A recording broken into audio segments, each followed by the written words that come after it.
राष्ट्रीय सेवा सेवक संघाचे संघचालक मोहन भागवत यांनी अमरावतीच्या महानुभव पंथाच्या एका कार्यक्रमात महत्त्वाचं वक्तव्य केलं। थोडासा ज्ञानाने फुगलेला त्या माणसाला ब्रह्मदेव सुद्धा समजू शकत नाही, कारण धर्म हे जिगरीचं काम आहे, तर धर्म समजावा लागतो। जगामध्ये धर्माच्या नावाखाली जितके अत्याचार झाले ते या चुकीच्या समजुतीमुळे झालेत, असं महत्त्वाचं वक्तव्य मोहन भागवत यांनी केले।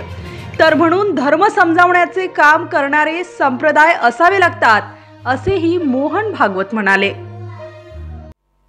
पण ज्ञान लव दुर्विदग्ध, थोड्याशा ज्ञानाने खूप फुगलेला, ब्रह्मापि नरम न रंजयती, त्या माणसाला ब्रह्मदेव सुद्धा समजवू शकत नाही।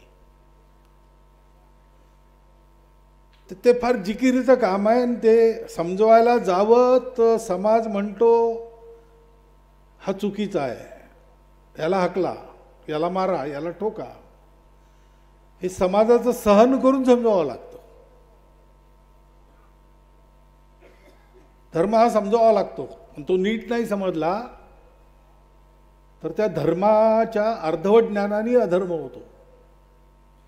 जगामध्ये धर्माच्या नावाखाली जितके अत्याचार झाले आहेत ते या चुकीच्या समजुतीमुळे झाले आहेत,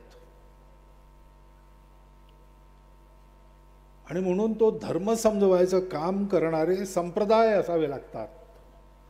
नुसते पंथ असून चालत नाही। बाबांनी गोष्ट केली, विवेक पाहिजे।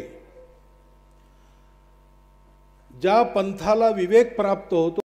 अशाच वेगवान घडामोडी पाहण्यासाठी आमच्या चॅनलला लाईक व सबस्क्राईब करायला विसरू नका।